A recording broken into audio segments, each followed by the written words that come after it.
Xin chào tất cả các bạn, chào mừng các bạn đến với kênh móc len của Mimi Handmade. Hôm nay Mimi sẽ hướng dẫn cho các bạn móc cái hạt châu bằng len nha các bạn.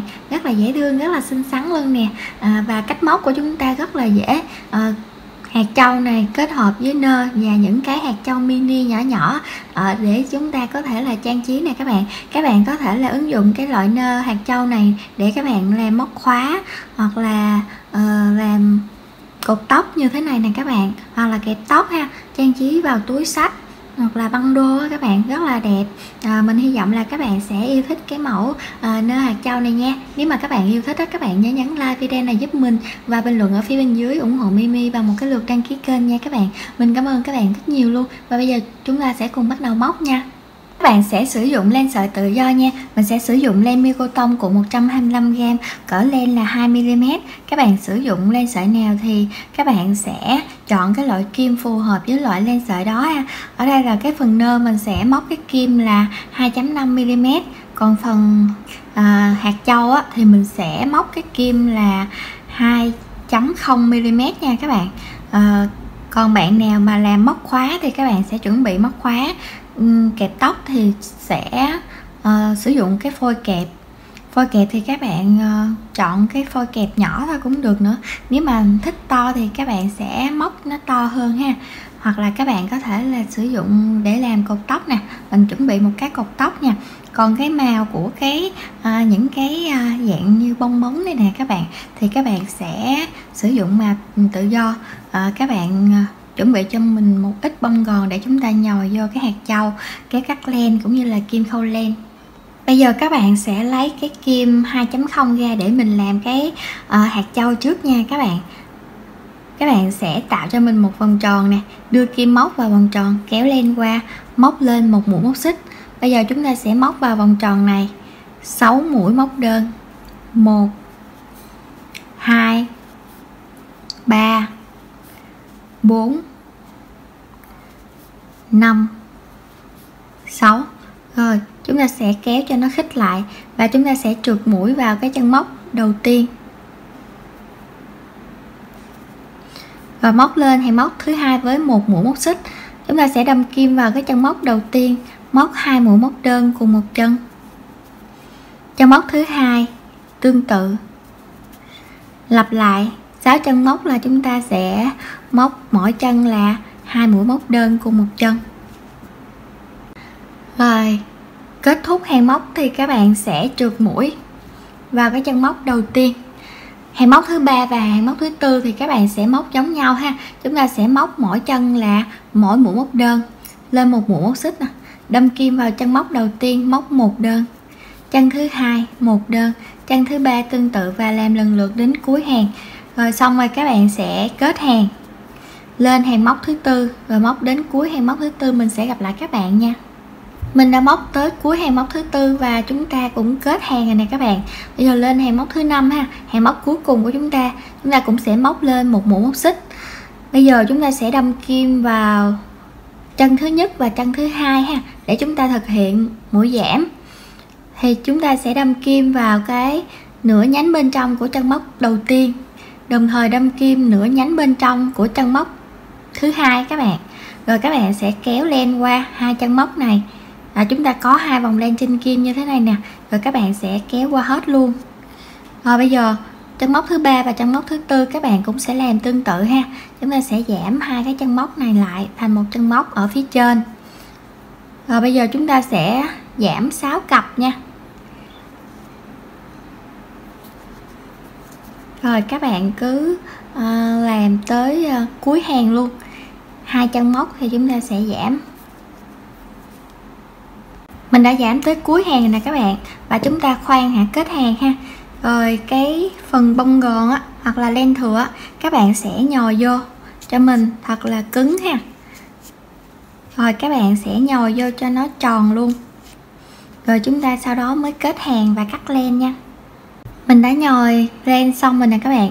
Bây giờ chúng ta sẽ trượt mũi vào chân móc đầu tiên để mà chúng ta kết hàng ha. Rồi bây giờ các bạn sẽ cắt len. Cắt ra đoạn len nó hơi dài dài xíu đi các bạn. Rồi chúng ta sẽ rút nó lại. Rồi bây giờ các bạn sẽ làm cho mình thêm một trái nữa ha, để chúng ta được một cặp như thế này nè. Bây giờ các bạn sẽ lấy kim to hơn để mà mình móc cái phần nơ. Rồi bây giờ các bạn sẽ tạo cho mình một cái nút thắt nha. Phần nơ này các bạn có thể là móc mũi móc đơn cũng như là mũi nửa kép hoặc là mũi móc kép đều được nha các bạn. Các bạn thích như cái form nó như thế nào thì các bạn sẽ móc. Rồi bây giờ mình sẽ hướng dẫn cho các bạn móc cái nơ mũi nửa kép này nha. Các bạn sẽ móc lên cho mình 11 mũi móc xích, 1 2 3 4 5 6 7 8 9 10 11. Rồi bây giờ các bạn sẽ móc lên thêm cho mình 2 mũi nữa, 2 mũi móc xích nữa ha. Quấn len một vòng lên kim, đâm kim vào chân móc thứ 11. Các bạn sẽ móc cho mình vào cái nhánh ở phía sau nè các bạn nè, cái phần nhô lên ở phía sau của từng chân móc nè. Rồi các bạn sẽ móc cho mình một mũi nửa kép, tiếp tục móc một mũi nửa kép vào cái chân móc kế bên cũng ở cái phần nhô lên luôn ha. Rồi các bạn sẽ làm cho mình đủ làm 11 mũi nửa kép ở hàng móc thứ nhất này.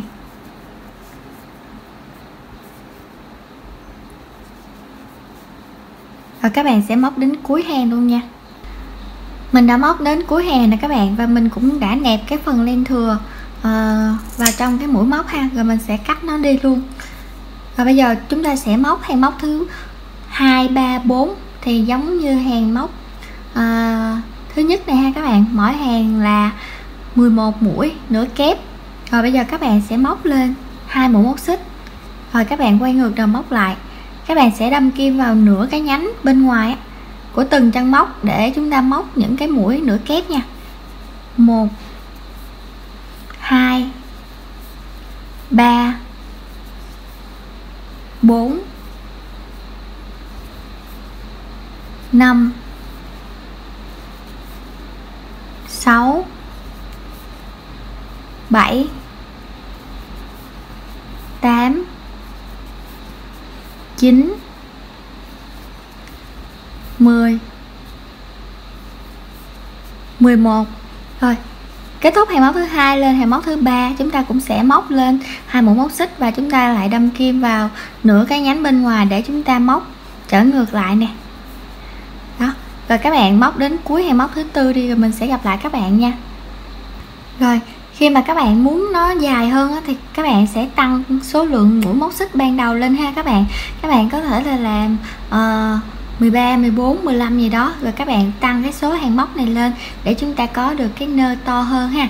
Rồi bây giờ các bạn móc xong 4 hàng, các bạn sẽ móc lên một mũi móc xích rồi chúng ta sẽ cắt len.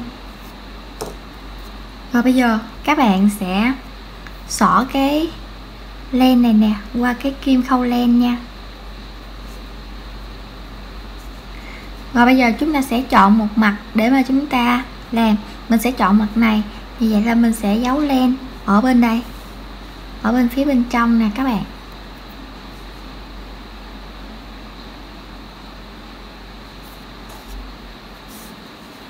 Rồi các bạn cắt len nha. Mình quên nói với các bạn á, là chúng ta chuẩn bị keo nến á. Rồi cái này á, nếu mà các bạn muốn làm cái mẫu này nè thì các bạn lấy cái len khác màu ra ha. Rồi chúng ta sẽ chụm nó lại như thế này. Rồi các bạn sẽ quấn ha các bạn.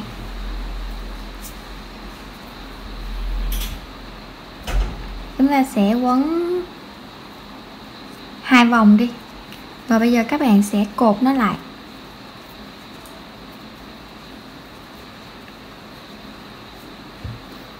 Cột nó lại ở bên dưới. Rồi bây giờ ở phía mặt trên á thì các bạn canh chỉnh nó ra nè, làm cho nó xòe ra.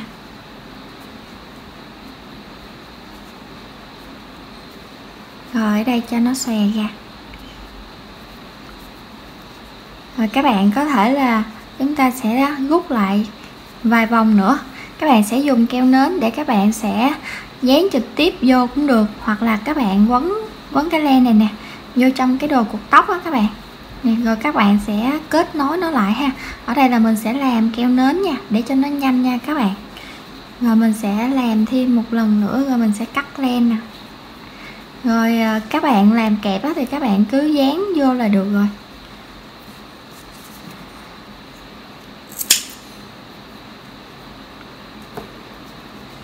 Rồi bây giờ chúng ta sẽ làm tới cái cọng dây nè. Cái cọng dây thì chúng ta sẽ móc tùy theo cái độ dài mà chúng ta mong muốn ha. Các bạn sẽ chừa ra cho mình một đoạn. Rồi chúng ta sẽ móc lên 18 mũi móc xích. 1 2 3 4 5 6 7 8 9 10 11 12 13 14 15 16 17 18. Và bây giờ các bạn cũng cắt ra bên đây một đoạn len. Rồi chúng ta sẽ xỏ qua, lấy kim khâu len, chúng ta sẽ xỏ cái này qua ha.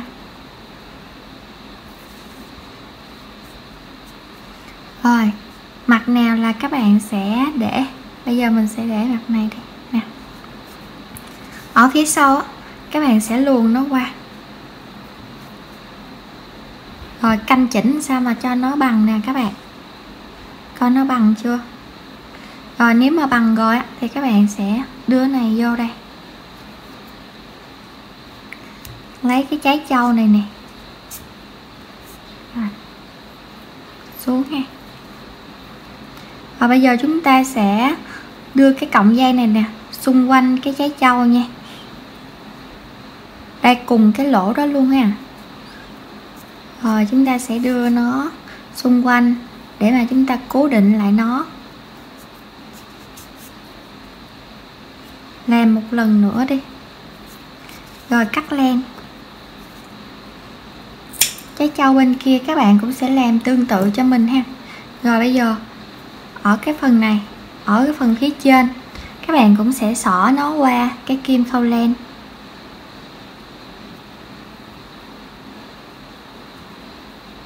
Rồi các bạn sẽ đâm kim vào nửa cái nhánh của từng chân móc á các bạn, nửa cái nhánh bên trong của từng chân móc ha, để chúng ta kéo nó rút lại luôn.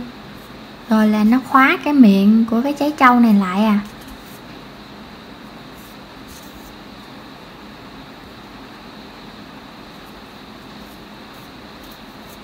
Rồi kéo lại một lần ha. Rồi các bạn sẽ đâm kim xuống.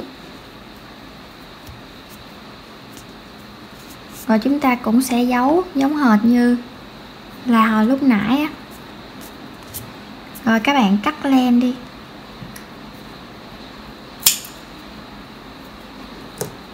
Rồi cái cọng bên kia các bạn cũng sẽ làm tương tự cho mình nha. Và bây giờ các bạn sẽ lấy cái kim 2.0mm để các bạn làm cái phần hạt ở phía trên nè.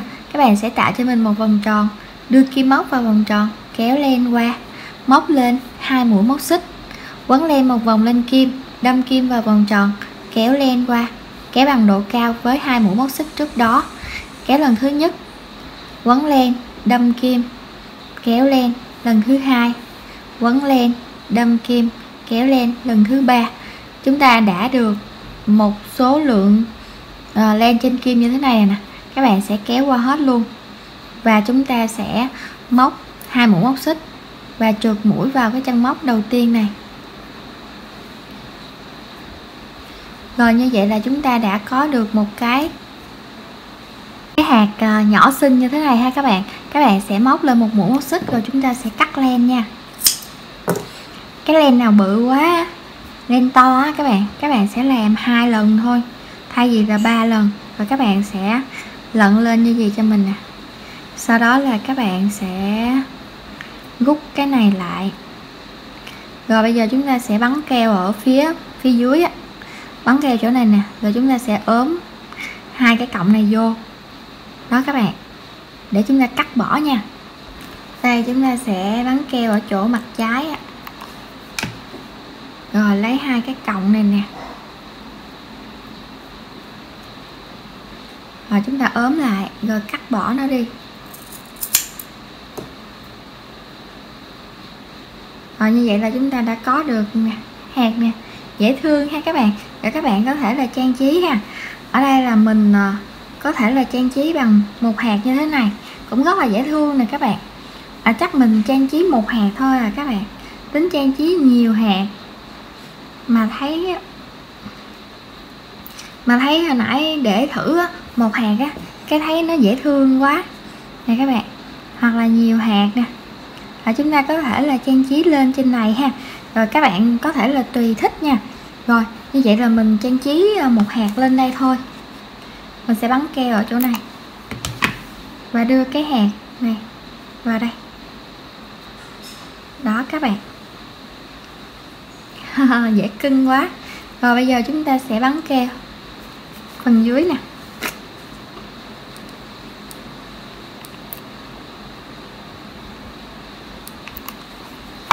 Rồi chúng ta sẽ ốm cái này vô,